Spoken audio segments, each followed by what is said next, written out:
Hey, what's up? I have not been on here in forever. I'm recording this video pretty late. I don't know what time it is. It's like 10 o'clock at night. But that's what I'm gonna do. But I hope you guys are doing great. I am doing horrible because I'm still going through my mood swings and stuff like that, dealing with BPD, and moving to a whole nother city has been different. I remember I drove up a street on a one-way on accident when I first moved here. I was like, oh crap. I did that in Atlanta too. So I mean, this is what it is. But I'm happy to be here, and I'm still working my stuff out. You know, it's not gonna be perfect. You know, I took things that I had problems with me when I moved, and left behind the problems that were stationary to Cincinnati. It's like I don't even be trying to come on here and be like some, oh, hi, I'm da-da-da-da, no, I really want to be authentic and come off really authentic. Like, moving has been scary for me because I have all my family in Cincinnati.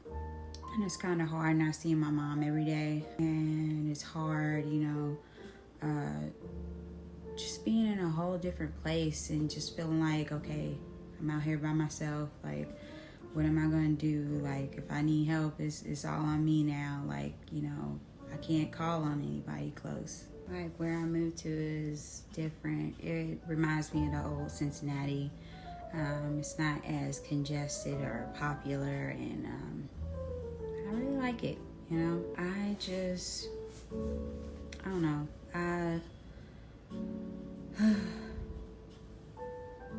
I wish I knew people here.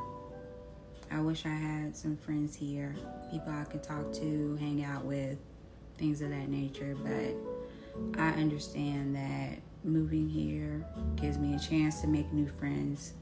I learned that I'm in the Bible Belt, so therefore it's a lot of churches, a lot of Christians, a lot of people who, you know, love the Lord and go to church and just very community oriented.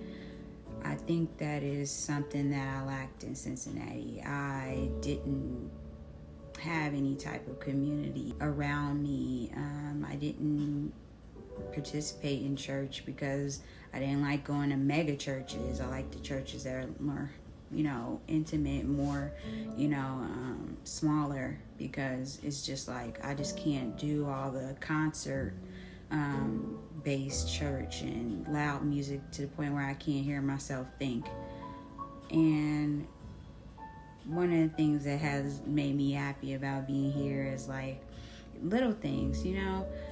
Got like a washer and dryer for myself, so I don't have to go out and, you know, go and wash clothes and keep making trips and stuff. I have a dishwasher now.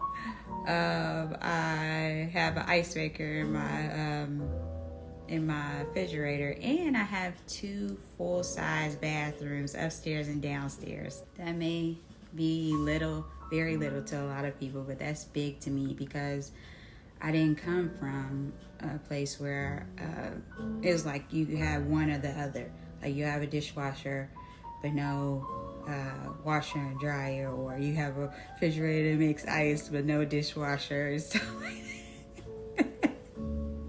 I know, I just like the little things. And I'm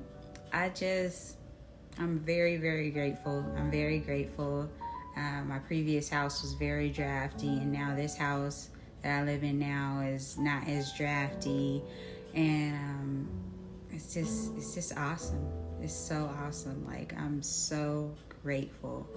I really wanted to take this opportunity to move out of Cincinnati because I felt like it was time. You know, I've lived in Cincinnati for like 27 years, so I'm like, nah, I'm good. I need to get out, you know.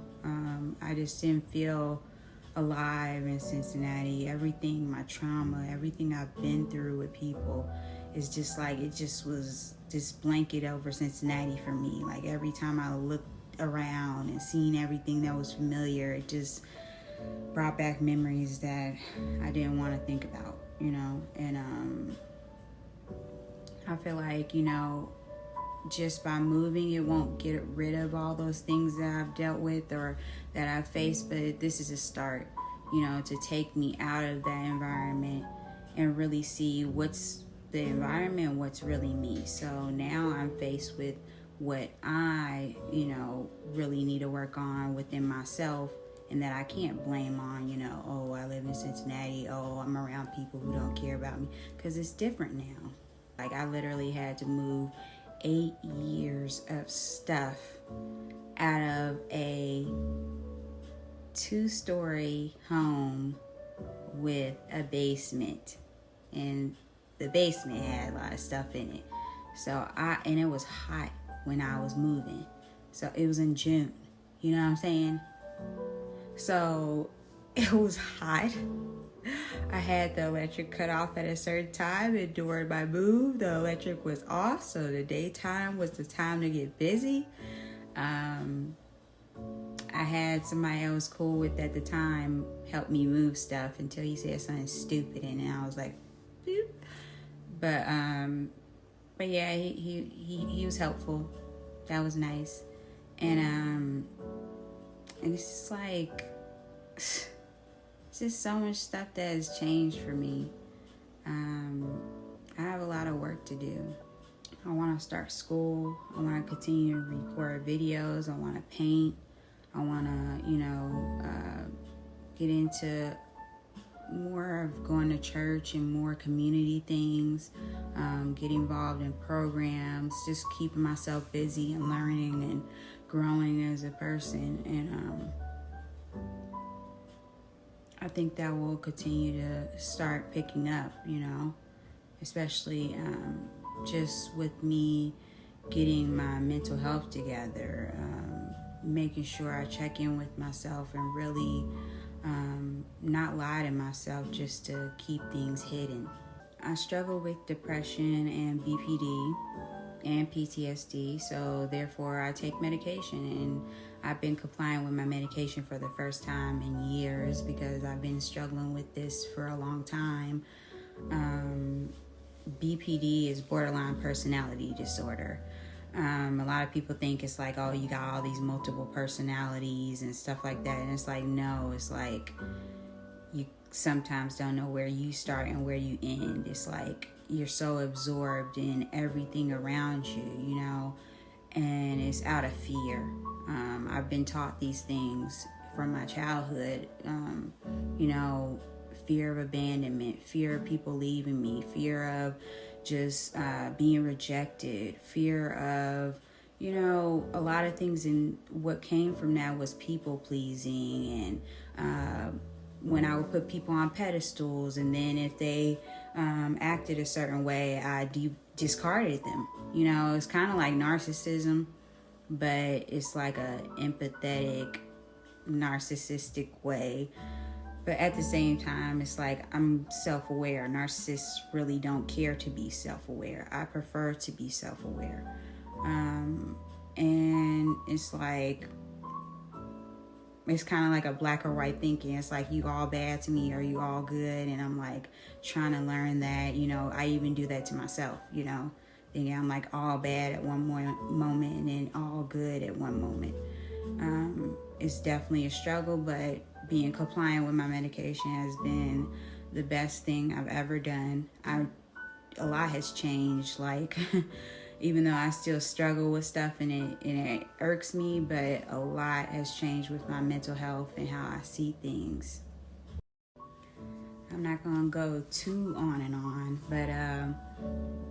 but yeah, I wanted to check back in with my YouTube channel and let you guys know that I'm gonna get back to recording videos. I may kind of slack a little bit, but this is just a start, you know. I try not to pressure myself too much because it's like, it's not something I have to do, it's something that I want to do. So it's like I have to give myself the grace and give myself peace of mind to let myself know that, like, it's okay. Like, it's not something that I have a deadline for, but the more I start recording, the more consistent I will be.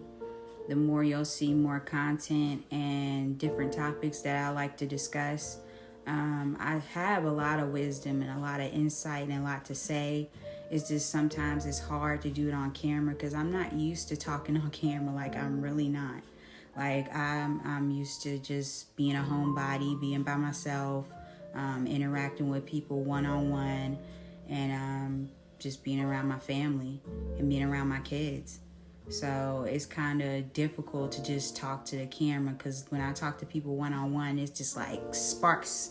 It's just like my mind just gets going. But when I'm on camera, it's kind of scary because I'm nervous because I don't know who's going to be watching this. And it's like, I don't know how many people are going to be watching this, you know? So it makes me nervous. So I'm working on learning how to talk to the camera like I'm talking to my mom or somebody like that, you know?